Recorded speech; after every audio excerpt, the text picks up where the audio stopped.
Hello दोस्तों, स्वागत है आपका सोशियोलॉजी क्लासेस के हमारे यूट्यूब चैनल पे। तो आपको बता दे रहे हैं कि अगर आप डेली क्विज करना चाहते हैं तो आप हमारे टेलीग्राम चैनल पर जुड़कर 9 AM और 9 PM पर क्विज अटेंड कर सकते हैं। तो आज हम देखने वाले हैं सामाजिक नियंत्रण से संबंधित जो प्रश्न जो कि अभी तक एग्जाम में पूछे गए हैं और आगे भी पूछे जाने की संभावना है, अर्थात सामाजिक नियंत्रण पर जिस प्रकार के क्वेश्चन बन सकते हैं वह हम यहाँ पर देखेंगे। आइए देखते हैं। पहला प्रश्न है, सामाजिक नियंत्रण शब्द का सर्वप्रथम प्रयोग किया था मर्टन ने, समनर ने, डेविस ने या रॉस ने? तो यहाँ पे राइट आंसर जो हो जाएगा वह हो जाएगा रॉस ने। E.A. रॉस जो कि अमेरिकी समाजशास्त्री थे, इन्होंने सर्वप्रथम अपनी पुस्तक सोशल कंट्रोल, पुस्तक भी पूछ लिया जाता है, सोशल कंट्रोल में 1901 में नियंत्रण, सामाजिक नियंत्रण शब्द का सर्वप्रथम प्रयोग किया था। इन्होंने लिखा कि सामान्यतः सामाजिक नियंत्रण से तात्पर्य हमारे उस क्रियाओं से होता है जिसमें कुछ व्यक्तियों द्वारा मनमाना हस्तक्षेप होता है, अर्थात रोक लगाई गई होती है। ये व्यक्ति सरकारी अधिकारी, नेता, कार्यकर्ता या धार्मिक कार्यकर्ता या धर्म से संबंधित हो सकते हैं। अगला प्रश्न है, निम्नलिखित में से प्राथमिक सामाजिक नियंत्रण का माध्यम है परिवार, पड़ोस, मित्र मंडली या उपर्युक्त सभी? तो यहाँ पे राइट आंसर जो हो जाएगा वह हो जाएगा डी, उपर्युक्त सभी। सामाजिक नियंत्रण की प्रक्रिया में जो है प्राथमिक समूहों का महत्वपूर्ण योगदान होता है। इसके अंतर्गत हम परिवार को, मित्र मंडली को, क्रीड़ा समूह और पड़ोसी आदि को सम्मिलित करते हैं।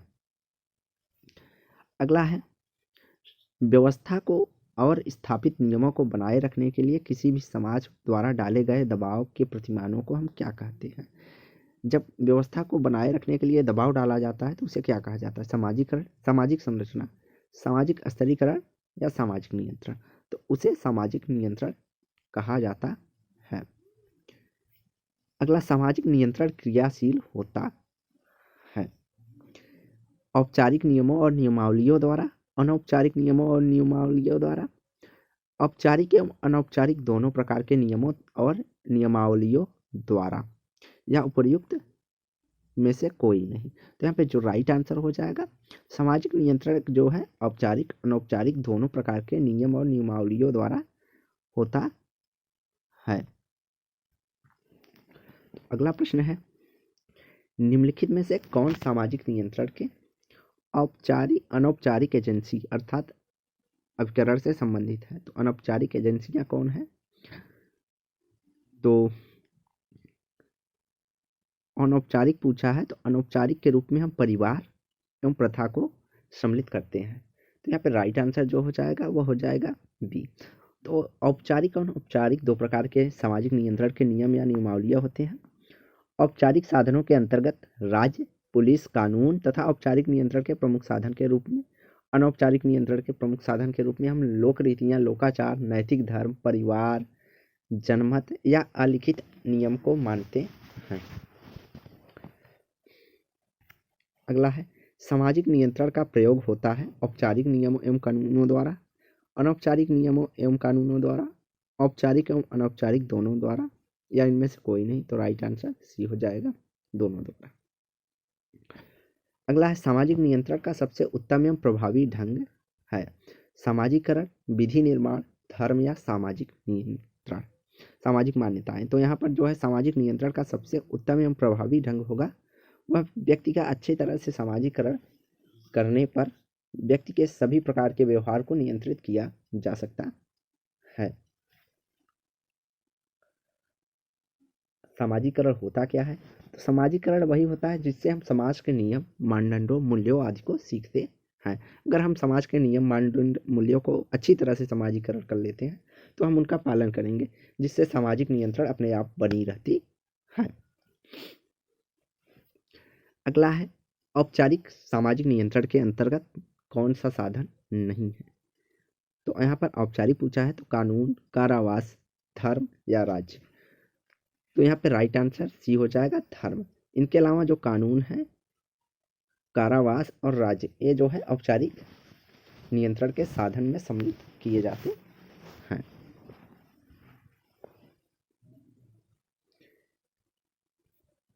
अगला है, निम्नलिखित में से कौन सा सामाजिक नियंत्रण का औपचारिक साधन नहीं है?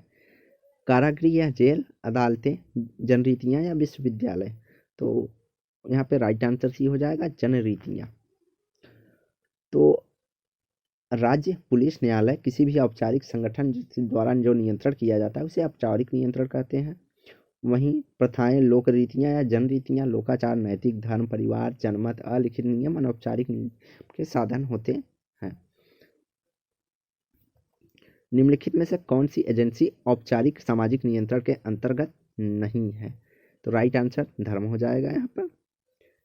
अगला, निम्नलिखित में से कौन सा सामाजिक नियंत्रण का एक औपचारिक एजेंसी है? परिवार, परंपरा, प्रथा या राज्य। तो राज्य जो है औपचारिक नियंत्रण का साधन होगा, जबकि ये तीनों अनौपचारिक नियंत्रण के साधन में सम्मिलित किए जाते हैं। पिता का पुत्र के व्यवहार पर नियंत्रण को हम किस श्रेणी में रखेंगे? औपचारिक नियंत्रण, औपचारिक तथा अनौपचारिक नियंत्रण, अनौपचारिक नियंत्रण या उपयुक्त में से कोई नहीं। तो जो पिता का पुत्र के व्यवहार को नियंत्रण किया जाता है तो उसका कोई नियम तो होता नहीं है, वह जब भी पहुँचे चपाट मार दिए। नियंत्रण का वही साधन होता है कि यही नहीं है कि हम इस टाइम पे इस तरह से चपाट मारेंगे, ये कोई नियम तो होता नहीं है, तो इसे हम अनौपचारिक नियंत्रण में शामिल करेंगे। अगला, सामाजिक नियंत्रण का मुख्य लक्ष्य है सही समय पर चुनाव करवाना, सामाजिक विकास तेज करना, आदर्श नियमों एवं सामाजिक मूल्यों का अनुपालन करना या कीमतों पर नियंत्रण करना। तो सामाजिक नियंत्रण का मुख्य साधन जो होगा वह आदर्श नियमों एवं सामाजिक मूल्यों का अनुपालन करवाना होता है।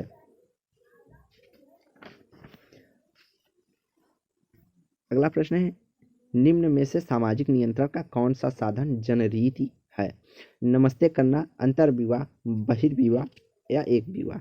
तो जनरीति के अंतर्गत शामिल होंगे, जो कि हमारी सभ्यता का एक प्रमुख अंग है कि कोई बड़े बुजुर्ग मिलते हैं तो हम उन्हें नमस्ते करते हैं, तो यह एक जनरीति है।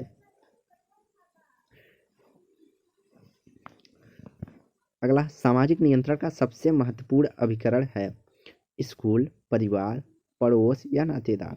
तो यहाँ पे जब सबसे महत्वपूर्ण पूछा है तो सबसे महत्वपूर्ण नियंत्रण अभिकरण का है जो कि प्राथमिक नियंत्रण करता है वह परिवार होता है।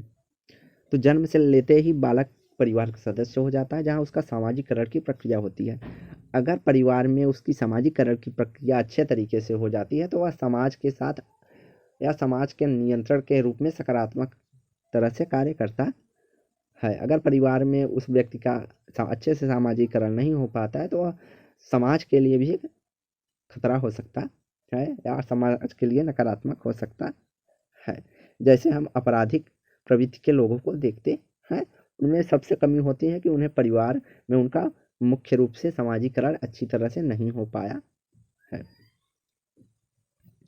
अगला, निम्न में से सामाजिक नियंत्रण की एजेंसी नहीं है? न्यायपालिका, अर्थव्यवस्था, आदर्श नियम या धर्म।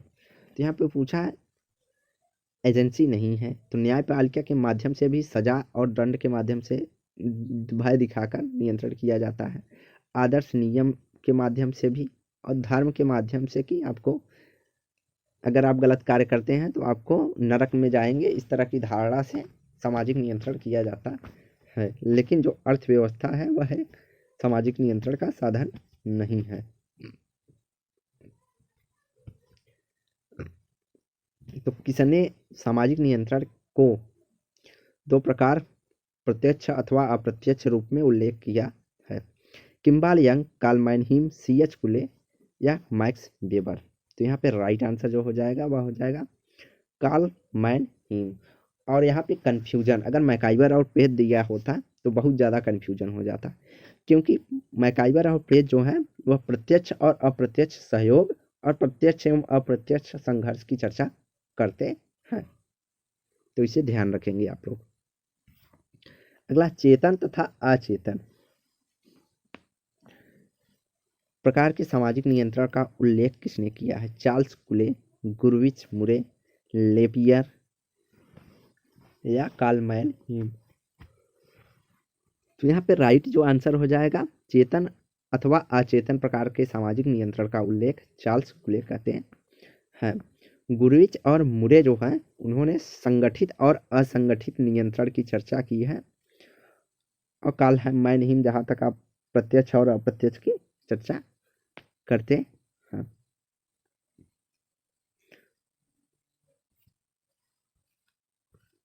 तो यहाँ पर प्रश्न थोड़ा सा कर गया है, निम्न में से कौन सा सामाजिक नियंत्रण का स्वरूप नहीं है?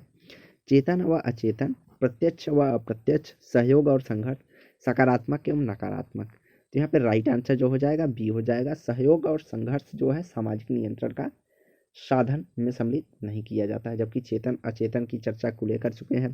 प्रत्यक्ष और अप्रत्यक्ष नियंत्रण की चर्चा करते हैं कालमैन ही, और सकारात्मक एवं नकारात्मक चर्चा दंड और पुरस्कार के माध्यम से सामाजिक नियंत्रण किया जाता है।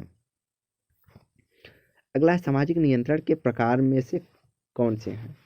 चेतन व अचेतन नियंत्रण, प्रत्यक्ष और अप्रत्यक्ष नियंत्रण, सकारात्मक और नकारात्मक नियंत्रण। तो यहाँ पे राइट आंसर जो हो जाएगा वह उपर्युक्त सभी होगा, या सभी सामाजिक नियंत्रण के प्रकार में सम्मिलित किए जाते हैं।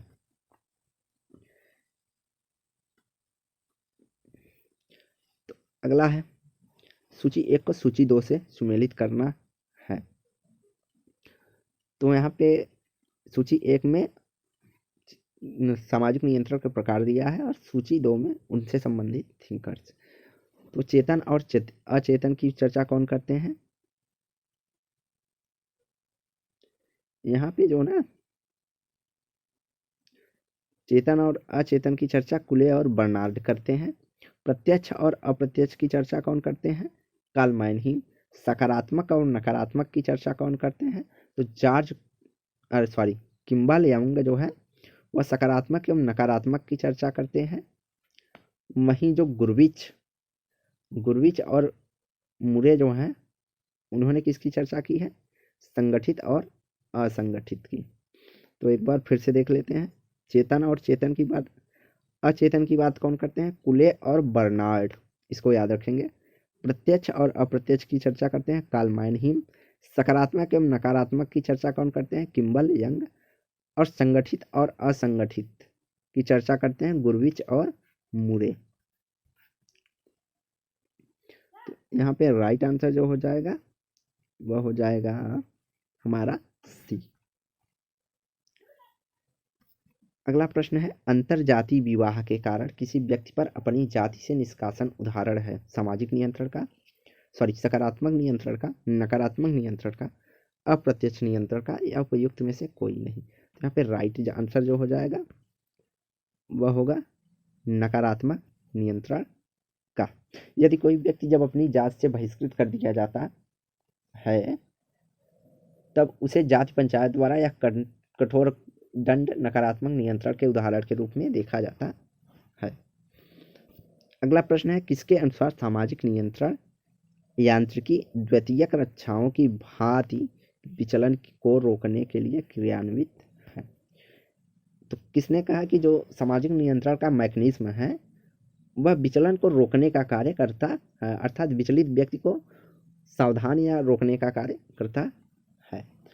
टालगट Parsons, Paul Landis, FLM Thomas, या इमाइल दुर्खीम। तो यहाँ पे राइट आंसर जो हो जाएगा वह टालगट पार्सन से रिलेटेड यह कथन है। इन्होंने सामाजिक नियंत्रण को ऐसा मैकेनिज्म बताया है जो कि विचलन को रोकने में कार्य करता है।